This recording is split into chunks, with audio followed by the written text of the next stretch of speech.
All right. Hello, everyone, and welcome to our snow day edition of our NGHOA meeting here on Zoom.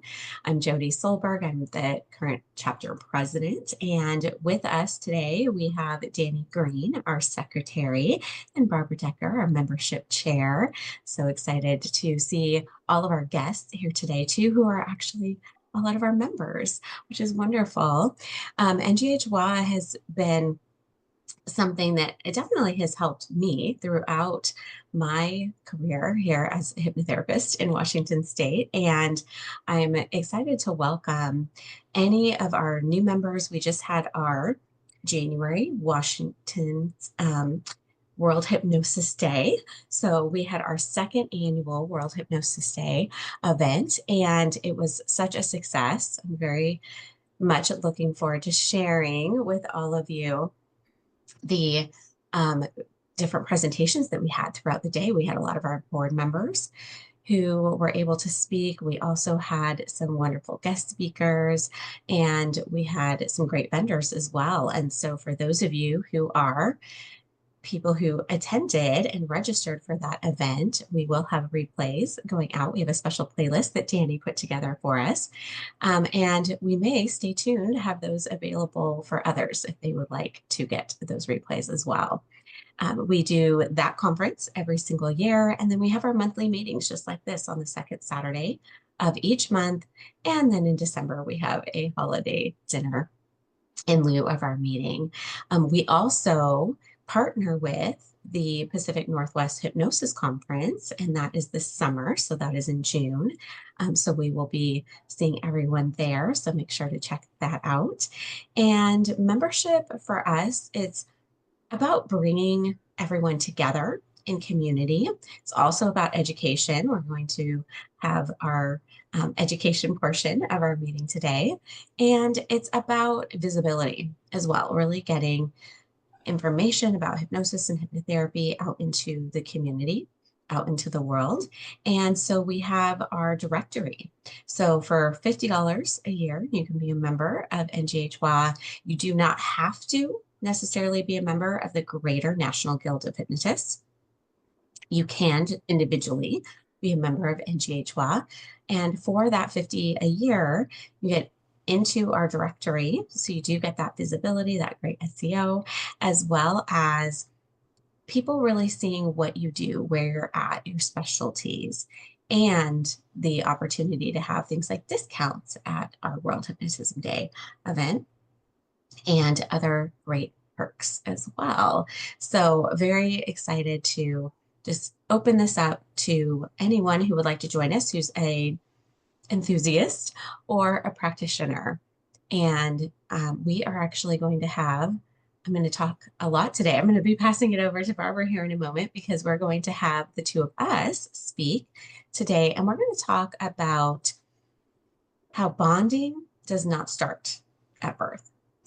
So we're going to be really diving into the world of pre and perinatal psychology and how that intersects with our world as hypnotherapists today. But would anyone else like to go ahead and introduce yourselves? Because I will tell everyone about me when we're speaking and about my specialties and what I do. So let's go around the room. And Danny, since you're next on my screen, would you like to go first and introduce yourself and what you do in your practice? Yes, thank you very much. So I've been a hypnotherapist since 2015. I have an office in Snohomish and also online. And basically, I help people find their inner truth that will change the story they tell themselves about their past, present, and future. So they can live a life just a higher level of consciousness, more peace, joy, and love.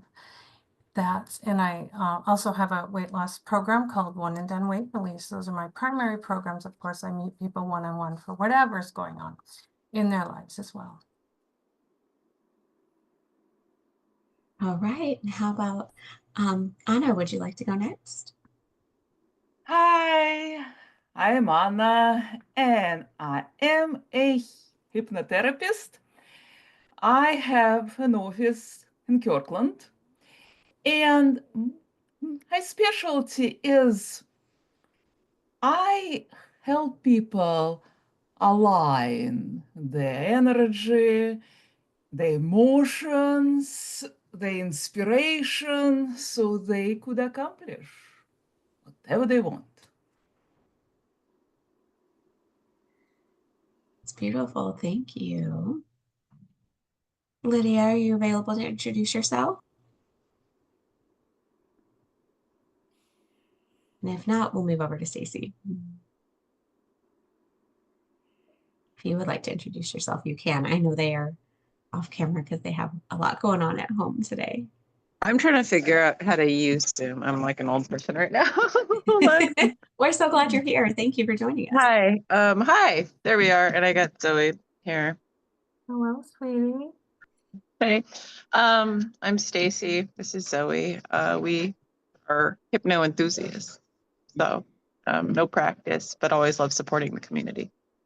I am going to turn off the screen though, because there's like dogs and hopefully clothed children, but there's a lot going on. So Thank you for being Good. Yes. Thank you. Good to see you both. Okay. All right. So, like I said, Barbara and I are going to introduce ourselves in our talk. And so I'm going to pass it over to Barbara first to start sharing about this so important topic with everyone. So, Barbara, take it away. Thank you so much. I appreciate that. The reason that we're doing our talk today is that very few people realize how important the period of the baby growing in the womb is to the emotional regulation and the brain architecture of those babies that are growing in the womb. And I started out as a childbirth educator. I was teaching regular Lamaze classes for years and years and years and years. And I met a psychotherapist who actually did 2 lectures at one of the doula conferences I went to, because I was also a doula. And Phyllis Klaus introduced me to hypnosis. And I cried the rest of the weekend because just going through 2 one-hour sessions with her, I was able to go back to a place, feel like I was there, and my whole body felt it. I could taste what she was making for me. I could smell the food. I could see the house. And it was the most emotional thing that I had done in years. And I was amazed at the power of this. And this was 1999. So as soon as I got back to the States, I took a hypnobirthing course to use hypnosis for birthing. And in doing so, you had a choice of reading material. And one of the books that I picked up is The Secret Life of the Unborn Child by Thomas Verny. He's a psychiatrist. And I read that book and I went, oh my gosh, all these years that I've been teaching childbirth classes, I didn't have the knowledge to tell these families, watch out. You actually are so powerful that you can change a growing human being into being mentally healthy, physically healthy, by just loving them and bonding with them in the womb. And most families don't know this information, nor is it taught in psychology. It's not taught in university classes. It's not taught in psychiatry. And it was shocking to me how important this period is for us to grow a healthy baby with a healthy brain. So I was hooked. And I became a member of the Association of Pre and Perinatal Psychology, which were a group of people that understood how important the gestational period is. And so I had the honor of meeting Thomas and meeting David Chamberlain, who wrote this book. They were back in the 80s that they wrote these books. And they were trying to draw attention to the public of the importance of this period. So now my specialty is spending time with the family one-on-one as the baby is growing in the womb and helping them engage very early in their pregnancy. And we meet with them every week until they have the baby, till the 38th week. So it's powerful work. And I just wanted to tell you some of the amazing things that we have found in pre and perinatal psychology for proof that our babies are actually very sentient, very feeling, very emotional, and most families don't know it. So even though in hypnotherapy, people can do regressions, as Jodie will talk about that, some of our famous hypnotherapists actually have some scripts that go into the prenatal period, but how many of you know they're there?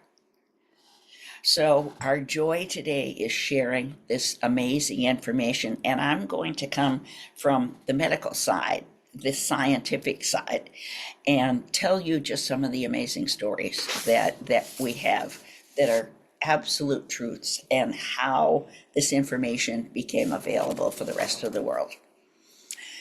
So Thomas, Verny, and David Chamberlain.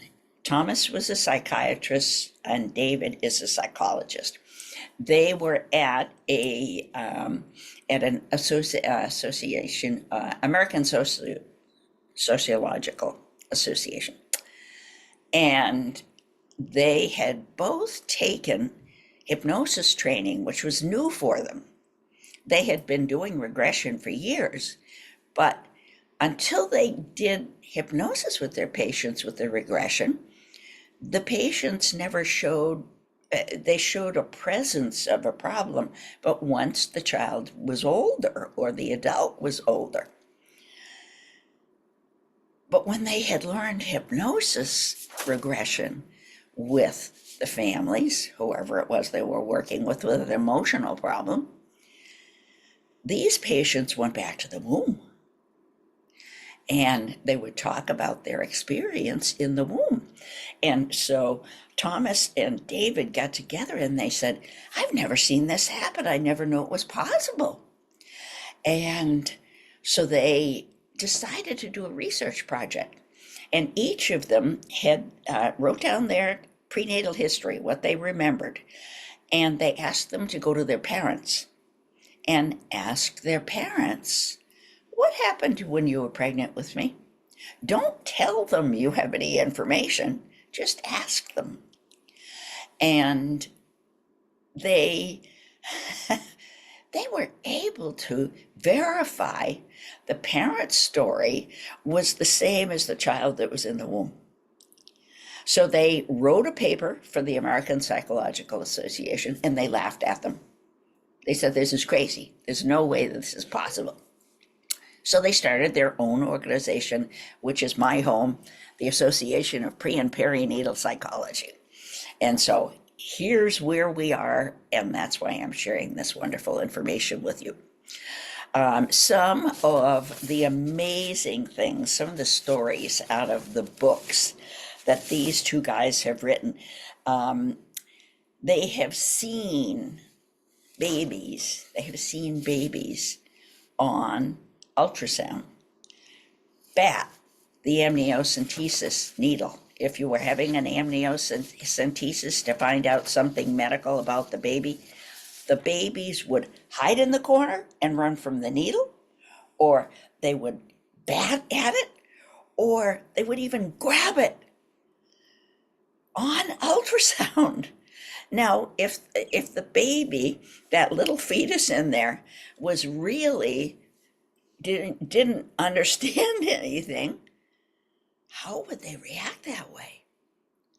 And the theory from the psychology concept is there's not enough brain matter, there's not enough nerve connections that babies could understand to protect themselves in this womb. So the ultrasounds proved it, that the babies were protecting themselves.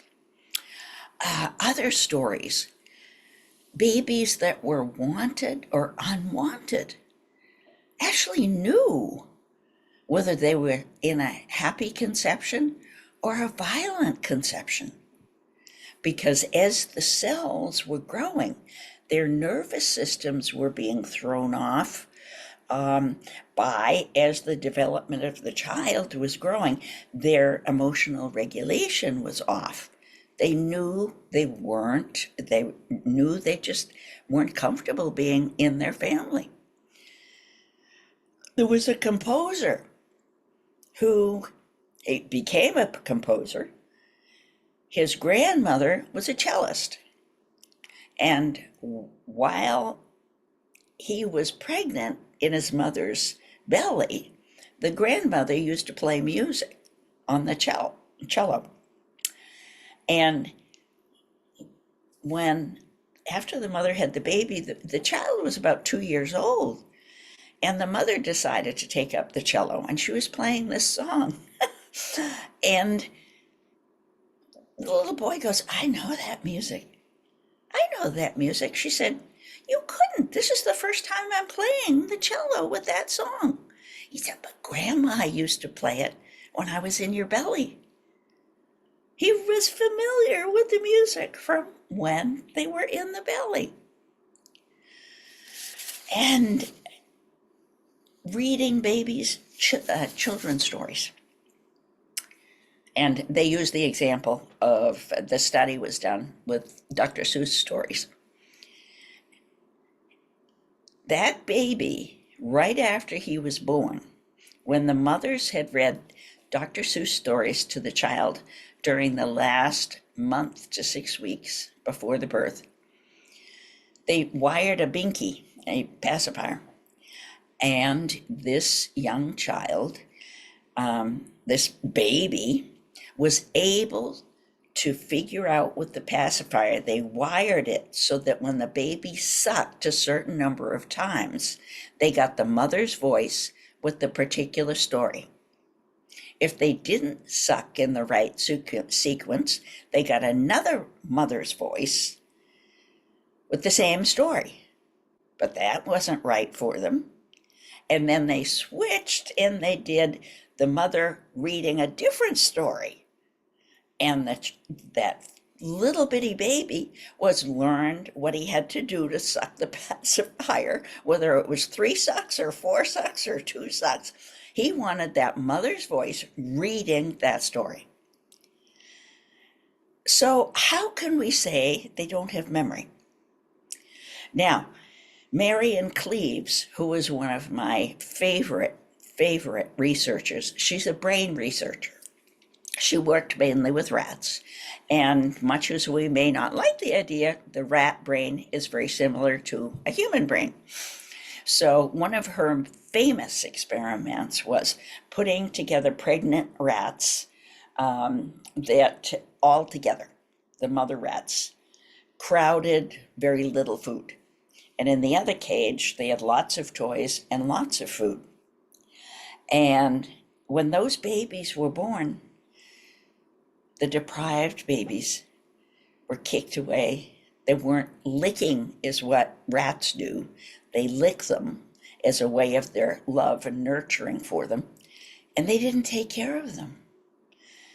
On the ones that were cared for, those pups were healthy and happy, and they became great mothers after they became pregnant themselves. So they took some of the mothers that didn't have the good care in the beginning and put them with some of the well-nurtured rats. And it took 3 generations of rats for them to change the sequence of licking or not licking. So the research is there We can't test our human babies, but what we do see is the emotional outcome of the children that we're nurturing in the womb.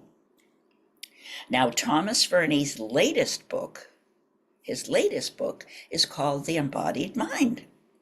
And this is super important because here's Thomas, who's a psychiatrist. And for years, he's been teaching, or rather working with his patients up here. Now Thomas is realizing that's only half the work, is doing the mental work. People need to do emotional energy.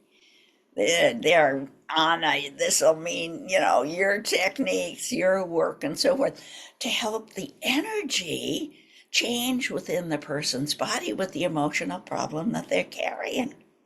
So Thomas is now realizing, and he wrote this book on how a one-celled animal has emotions. How can that be? It's because they have the environment around that one-cell animal changes the way the one-cell animal reacts. In a petri dish, an amoeba, you shock them in a particular area in that petri dish, and the amoeba will not go anywhere near that area. They shocked rats, and then they did a smell first. It was an olfactory test. They gave a smell, and then they shocked the rats. And the rats wouldn't go anywhere near that smell. Now, the rats were so used to it that all they had to do was have the smell, and they ran from the area. And it took another 3 generations of their pups. They never had to get shocked, but they never went near that area. So it's powerful work that is happening in growing a baby. In growing a baby, a woman can make a major choice in understanding the importance of growing a baby in the womb. And so that's why I'm putting this material forward to all of you, so that when you're working with somebody that, even when you see somebody that's misbehaving, to be able to go, instead of saying, oh, that's a bad person, you think, I wonder what happened to you. What might have happened to you to make you be that particular individual? And we're here to draw attention to this period. Little babies in the womb either have to protect themselves because the environment's not safe, and they usually will have more difficult pregnancies and not be as healthy, be underweight, and have trouble learning disabilities at school. This is what the long-term research is showing. Babies that are adored, wanted, loved in the womb have a major chance of success in their life when they're wanted and loved, and they can put their energy into growth. So they're healthier babies. The pregnancies usually work so much better. So that's power for a woman. And one other experiment, Bruce Lipton is a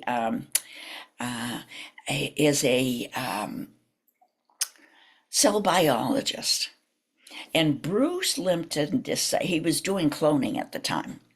And he decided that he would take cells, fetal cells, and he would plant them in various different petri dishes, healthy petri dishes and toxic petri dishes, bone cells, nerve cells, blood cells, so forth. He wanted to experiment if we took the nucleus out of the cell, which I know I was taught in biology class, the nucleus of the cell is the brain. Well, he decided, curiosity-wise, he took the nucleus out of each of these different types of cells, and he wanted to see how long they would live outside the body. Does anybody have any idea how long they lived? They lived just as long as they would have in the body if they were in a healthy petri dish in a healthy environment. The same cells that were put in an unhealthy environment shriveled up and died very quickly.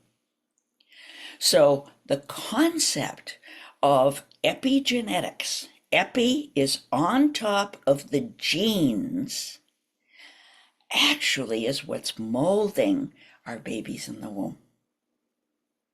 That's an empowering thought.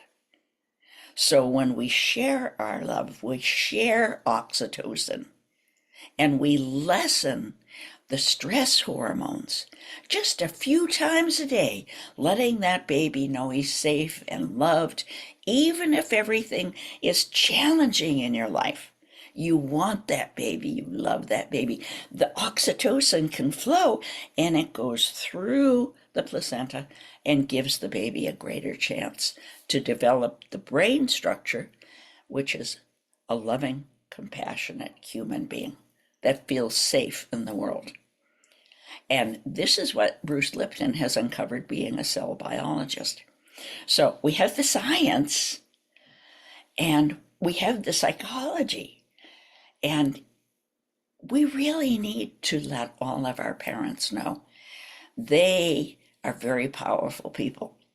And the good news is all of this, well, not all of it is repairable. Most of it is repairable when we're using drugs that can alter the structures of the body and the brain and organs and all that sort of stuff. Some of that is not repairable, but just love or needing to be loved and helping people accept themselves can be healed by this beautiful energy work that people are doing.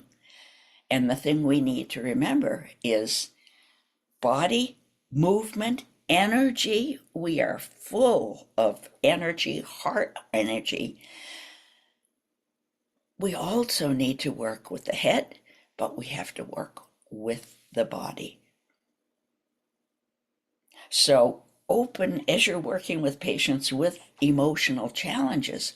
You need to go to the first 9 months to get the real truth, and doing a good regression makes that possible. So I'm going to hand over the speaker to Jodie. Thank you so much, Barbara, for laying that foundation. I think it's so important to understand those concepts because often, we're working with people who've had these experiences. Well, every single one of us has had these experiences that have shaped us, but often we're working with people who've had these early experiences that may have been challenging. They may have not had that secure attachment and that bonding. They are coming to us with issues in their lives that they've been carrying since they were born because of these types of concepts. And so I'll back up to my background and share how I came to this work. And then I'll share some techniques and some resources with everyone to help you to be able to incorporate some of this information into your own work.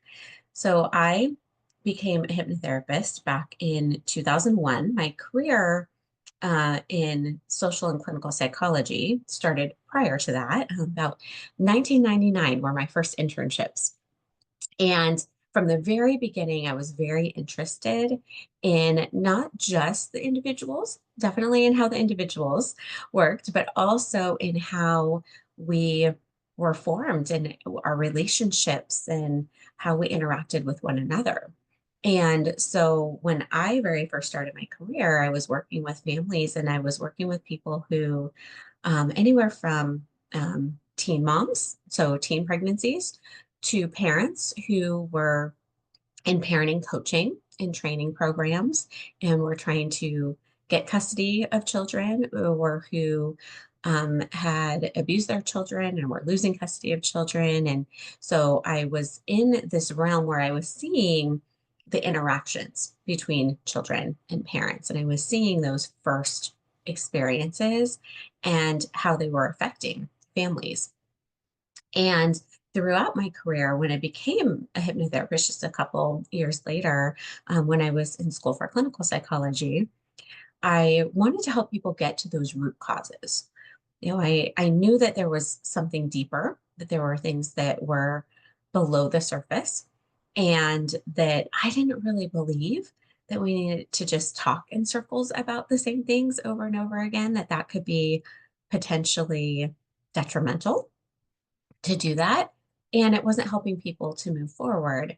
Now, at the time, I did know about regression, for example, but there were certain things, just like Barbara talked about, that weren't discussed when I was in school. They weren't really going back beyond birth. Okay? They weren't going to those pre-birth experiences. It also, unfortunately, didn't dive much into the pre-verbal even experiences, because, we were trying to really look at people's memories, and we're talking conscious verbal memories. Whereas, as you just heard, when Barbara was talking about the secret life of the unborn child and babies remember birth, that we have memories, they're just stored differently, right, in our subconscious and in our bodies. And so I was training to become a trauma focused therapist, and really have throughout my career focused on things like trauma and anxiety. And I've worked with children. So I am certified and specialize in pediatric hypnosis, as well as working with women and families throughout all different stages. So I've literally worked with 3 and 4-year-olds who already had issues around self-worth and belonging and attachment issues. And I've worked with 73-year-olds who were dealing with the same things and everything in between. And for many years, about 10 years, I worked with people who were adults with drug and alcohol convictions.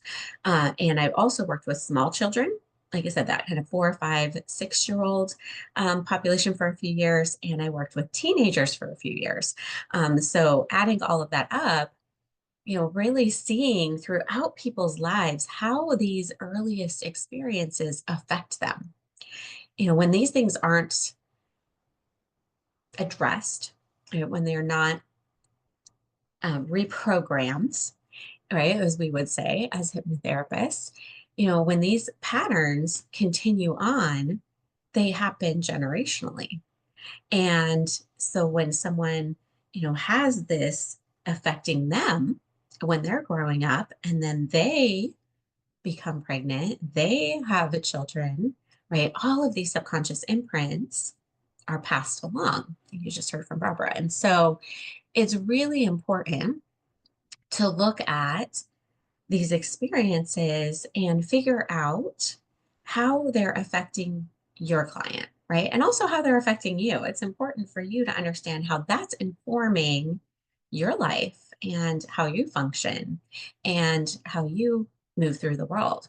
And so we can look at things like how to identify those prenatal and birth experiences and traumas in our clients. We can look at some common signs and subconscious patterns that are linked to that. Things like fear of abandonment or rejection, the attachment issues, and feelings of being stuck or afraid of transitions, chronic anxiety or hypervigilance, or sometimes dissociation, unexplained grief, and existential fear and difficulty trusting, themselves and others in relationships, for example. All of these things are good starting points when you're seeing this, when you're working with people to explore those earliest experiences. And so, when I'm looking at how I work with people, those attachment traumas, those attachment wounds, those behaviors and emotions, we don't often realize how early on these things get imprinted in us. Bruce Lipton wrote a book called Biology of Belief that many of you may have seen. And he has a conscious parenting chapter in that book where he talks about parental programming and how that actually can trump our natural instincts, our natural processes, things like our ability to swim, for example. So that's just a really basic thing to think about. So we are like little subconscious sponges when we're preborn, when we're first born, all the way up until about the age of 6 or so. We're wide open. Right? We're bringing everything in, we're absorbing everything, we're learning about ourselves, about our relationships, about the world around us, we're forming our beliefs, and our subconscious, okay, is in charge of things like those beliefs and those emotions, and also our biological, our physiological processes. And it's very interesting because he talks in his book about how we know biology of belief. So Bruce Lipton, Biology of Belief. So we talk, or he talks in there about how we know how to swim, right? So we're born knowing how to swim. We actually learn a fear of water. We unlearn socially from our parents' modeling, for example. We're told no constantly when we're children, right? Stay away from that. That's dangerous. We learn a fear of water, and then there's a struggle to teach us how to swim again because it was something we innately, instinctively knew how to do, but that can be programmed differently. And so think about that. If there's something like that at that basic level, think about all those things that get programmed into us before we're born and after we're born, right? Whether we are in, oh yes, there's so many good books. Thank you for putting in those, Barbara. And we'll make sure that the books that we're sharing are in the notes as well, everybody. But there's so many things that we're learning. It's being modeled for us. It's being shown to us. And the energy, like Barbara was talking about, the energy, the emotions that you're surrounded with in those pre-birth and earliest experiences are going to have an effect on our nervous systems and how we respond to stress and what our stress levels are. And like she said, the hormones, okay, whether we have those love hormones or those fear and tension hormones that are coming to us, right? We're training our nervous systems. They're being programmed and our brains are being programmed. And especially those last several weeks of pregnancy, our brain growth is accelerating and goes all the way through those earliest years, again, until we're about 6 years old. When we start to create that conscious critical mind, there's a little bit more of that separation, which is why when you are working with children, they do not need to close their eyes. They're just wide open and their little subconscious minds are out for display. And they're taking everything in, which can be scary when you're working with parents because it is very powerful, but it also can be very empowering that we have so much ability for change. But our neuroplasticity, our brain's ability to change, doesn't expire. And so I think it's also really important to know that whatever these experiences are, there's not an expiration date. You can, like I said, work with the 3-year-old, like I have, and the 73-year-old, like I have, and they can both be able to shift and change, right? Their brains still have that ability. And so we can do that in a very gentle way with hypnotherapy without re-traumatization.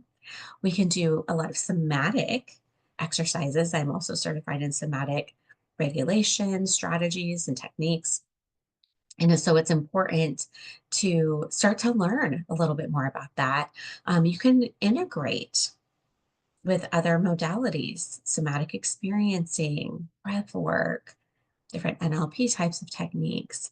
And we can use regression, for example, also in a lot of that perinatal healing, right? Those earliest experiences. We can access in utero memories through regression and inner child work. We can guide our clients to re-experience their womb environment and shift negative subconscious beliefs. We can re-imprint new experiences through different visualization and subconscious dialogue techniques. And we can help clients, just guide them to relive those birth experiences in a very safe and gentle way. And because again, babies, like Barbara had mentioned, and adults will still have this throughout their childhood, no matter what they were told. They will often have those subconscious and body memories of whether they felt wanted or not. So even if they were told a different narrative, often growing up, what's most important is how they felt, right? They felt that they were wanted, or they felt that they weren't wanted, or it was maybe unplanned.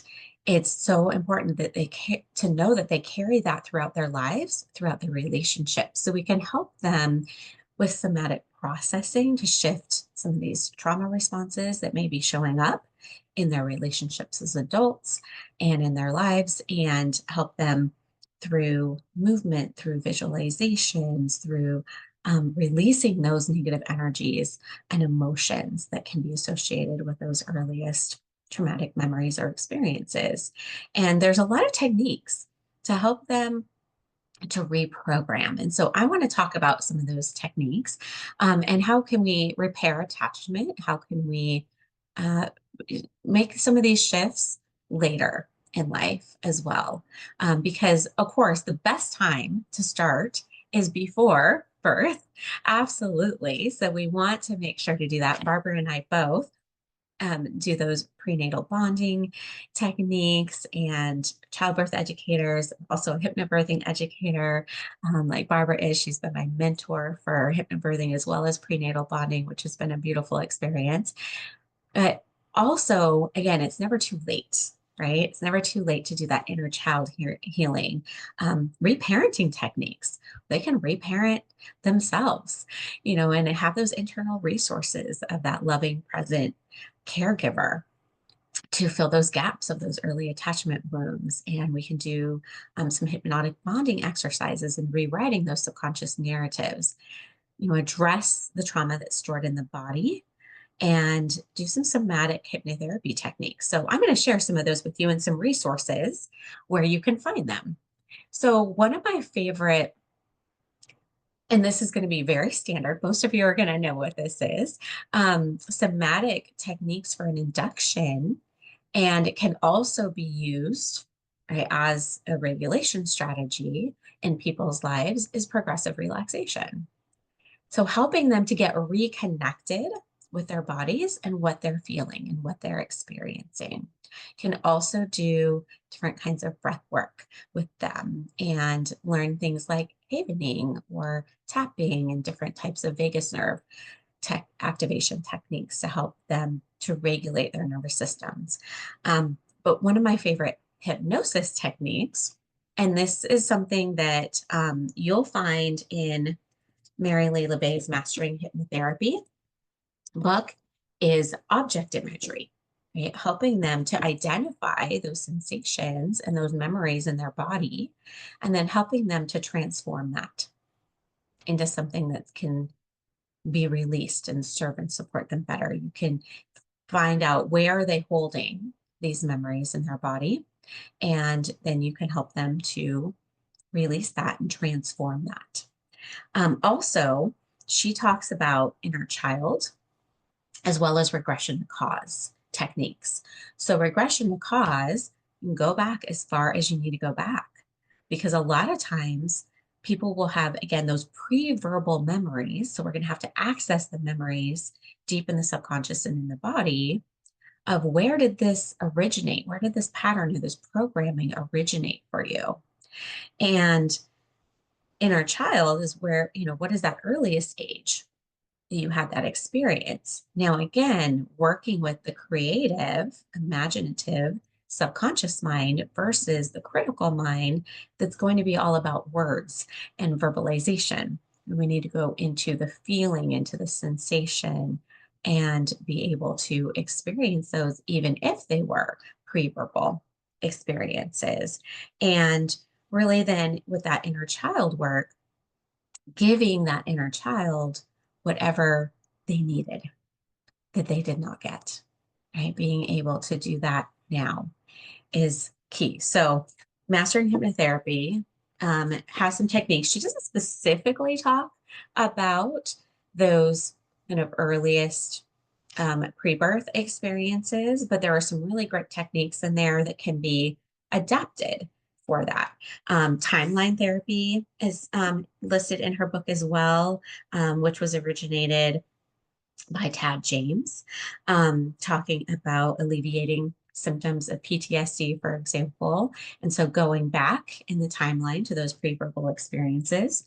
And then there are actually a couple of our books from some of our speakers who have been at our World Hypnotism Day, as a matter of fact, speaking for us, who address this specifically. And so The Art of Hypnotic Regression Therapy by Roy Hunter is a great resource for this as well.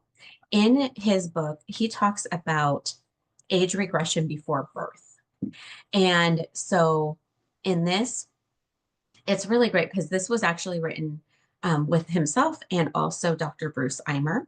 So Roy Hunter and Bruce Eimer collaborated on this book and talked about going to an even earlier time, going back to pre-birth experiences, womb experiences, all the way to conception experiences.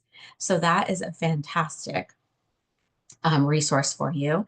And talking about, utilizing all the senses. What do you see, but also what do you hear? What do you feel? Where are you? What's happening, right? Are you inside the womb or outside, right? Is it dark? Is it light, cool, warm, comfortable? Colors. Often in the prenatal bonding work that Barbara and I do, babies will communicate through sometimes images, sometimes colors. And it's a different type of communication with those pre-verbal experiences. And so it can often be more of a knowing, more of a feeling in the body, or it could be, again, images and colors. And so bringing your client into a space to understand that whatever comes to them, even if it doesn't make logical sense, that's okay. We're going to calm that logical critical mind. We're going to go into that instinctive side, the creative side, the imaginative side, and really having them open their mind with that imagination and curiosity of a child, of releasing, does this make sense when it's coming to me? And just really free flowing and sharing those experiences. And, it's great to have, a few different techniques so you can figure out what's going to work best for your client, but really taking them into releasing those verbal memories. And so maybe it isn't, seeing or hearing for them. Maybe it's more feeling. Also, Jack Elias' Finding True Magic, which we happen to have copies of. If you are interested, Danny has copies of that. She can get this one to you.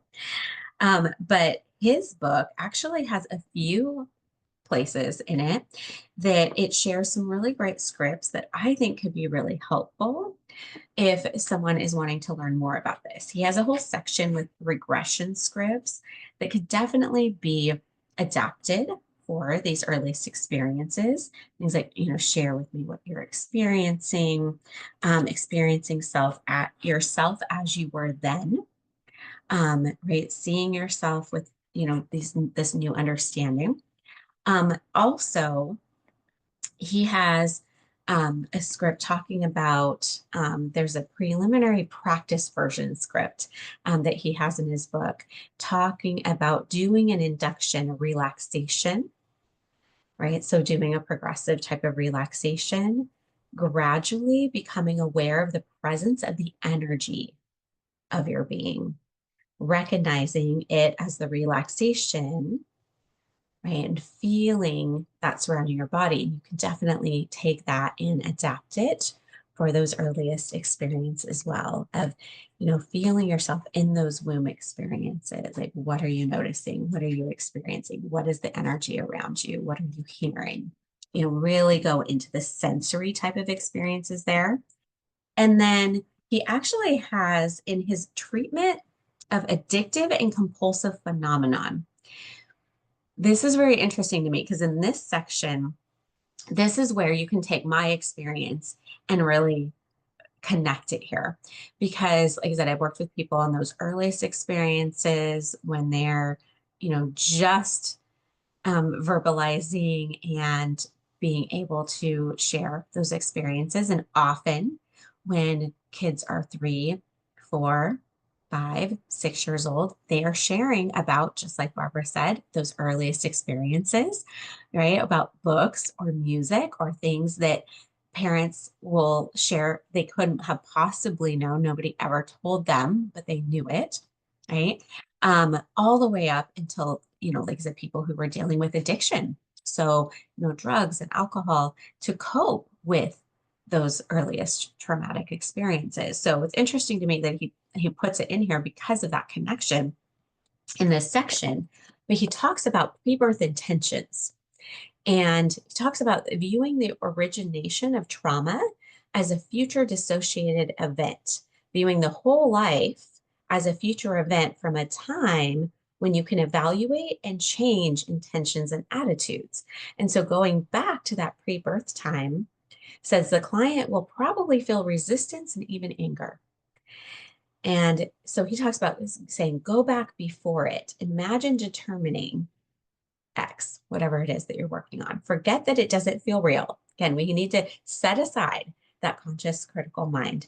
Think about what it would do for you to have this new perspective. So playing with this ahead of time, right? Playing with this and looking at, now that you know what you know, let's go back to the beginning. And let's go back and let's give you what you needed. Let's program those things in that are going to serve and support you better. Because often they're trying to figure out how to cope with things that they don't even truly understand because they were those pre-verbal memories and experiences, or they often know where they came from. A lot of my clients come to me with a decently high level of awareness because those things often extend into childhood. They may not have, again, those verbal memories of what happened so early, but they have the feeling that something happened, or they've already done, have memories later in childhood. But where those coping strategies came from was from the very, very, very beginning. So those are some resources that can absolutely help you to be able to start leaning more into this work with your clients. Start to help them to connect with those early experiences and see how they were shaped. And once they are armed with this information, just like it has informed our practices, right, and will inform our practices now that you have this information, it will also inform how they pass things on to the next generation, right? It's going to help them learn how to reparent themselves, but then it's also going to inform how they connect with their children, how they treat their children. Because often people will come to me and they'll say, well, I know what I don't want. I know what not to do.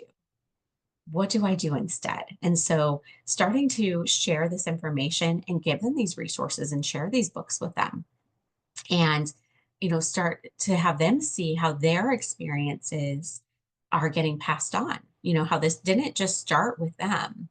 Often it was their experiences, their parents' experiences, their grandparents and their great-grandparents' experiences that have gotten passed through these generations. And so that's a lot of the work that I do, is breaking those generational cycles, because people that I work with are wanting to help themselves, and then they're wanting to know how to do better and help their children as well. And so, so Barbara, I'm going to invite you, if you would like to come back in and add anything or expand on anything that I talked about. I would love to, because I know you're adding in the comments there. So I'd love to have you come in and share more about that to help wrap us up. Oh, you're muted.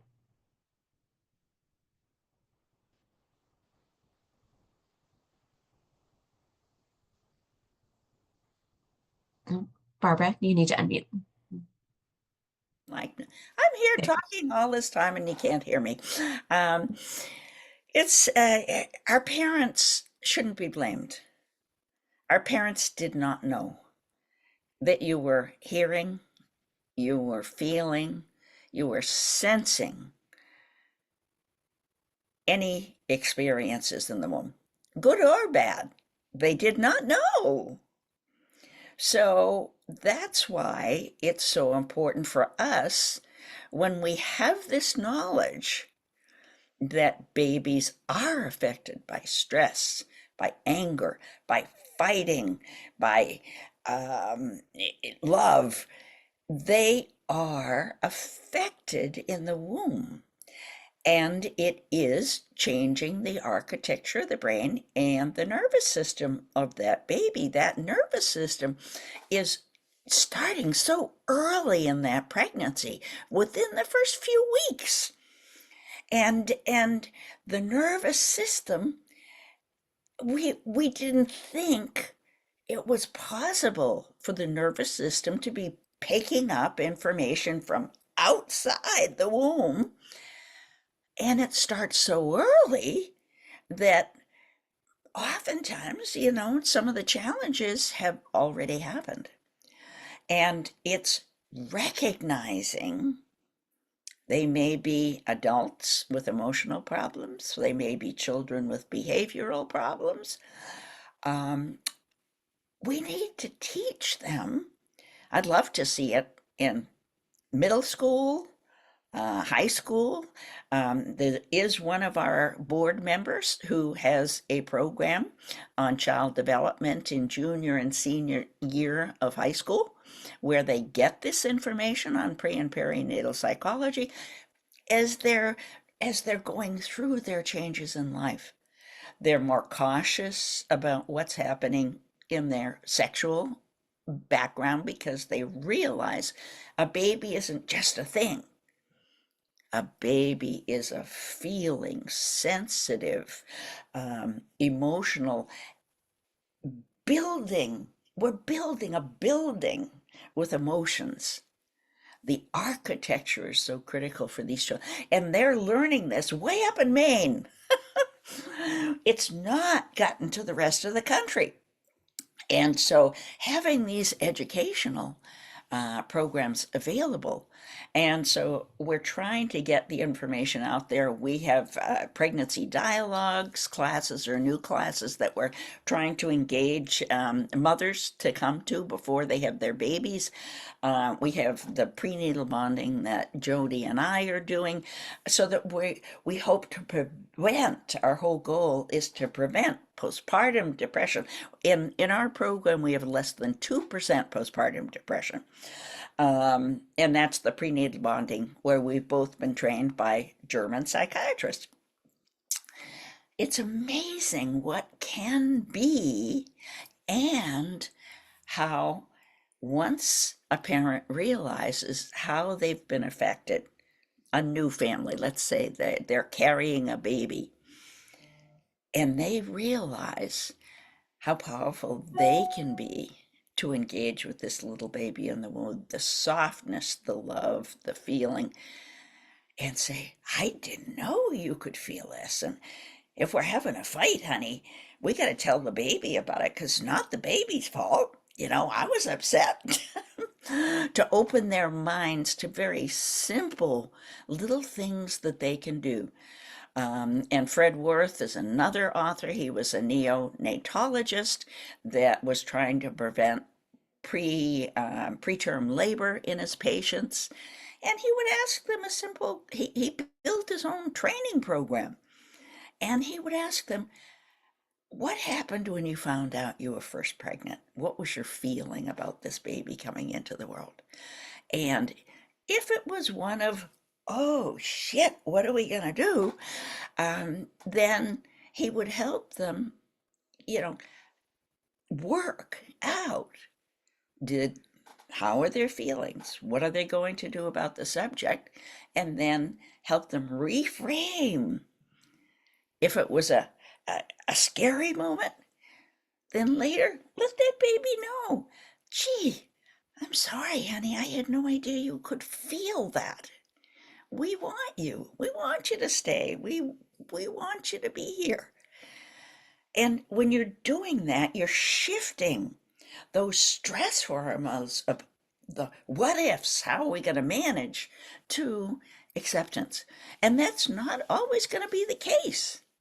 But understanding that babies are feeling everything, that's one of the major reasons I'm really scared about what's happened in our political situation.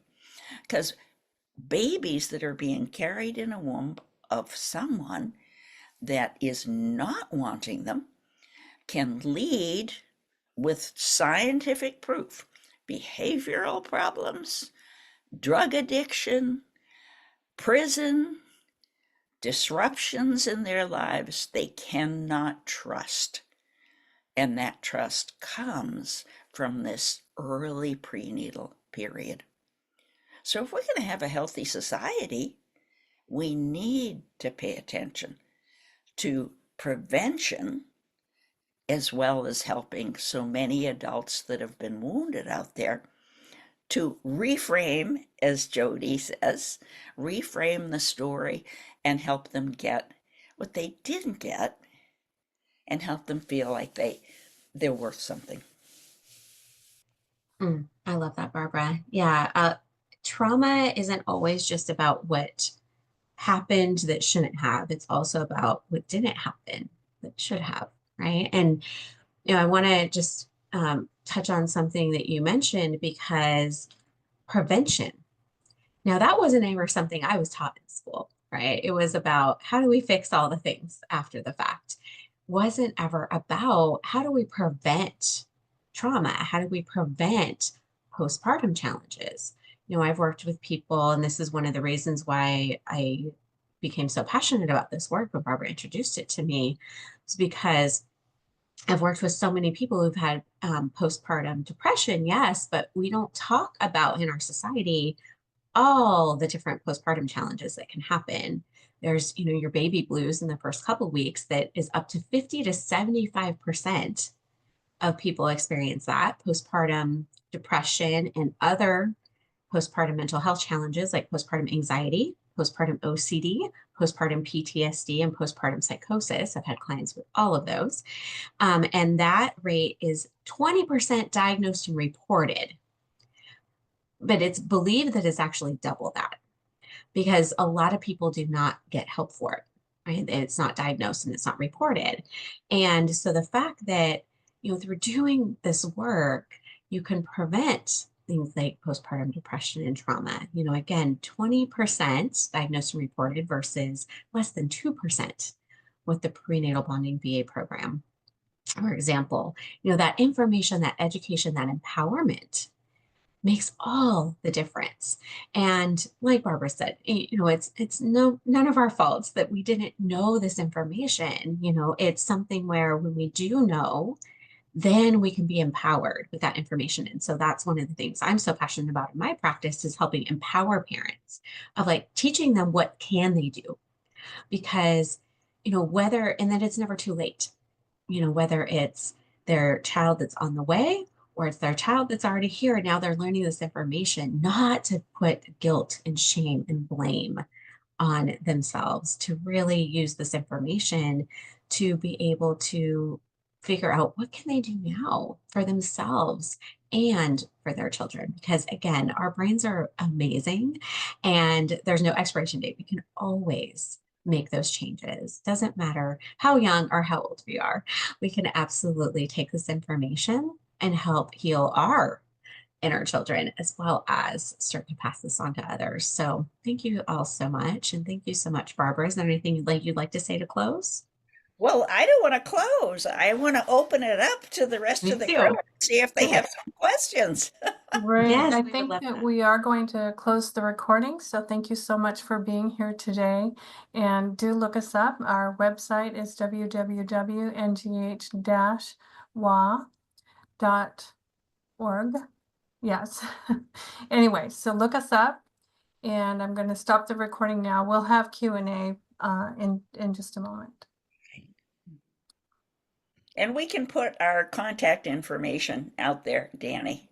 Okay, very As well good. as Yeah. all those books. It'll Yeah, be in the we'll make sure to description. share all of that in the Okay. recording. Thank you. Thank you.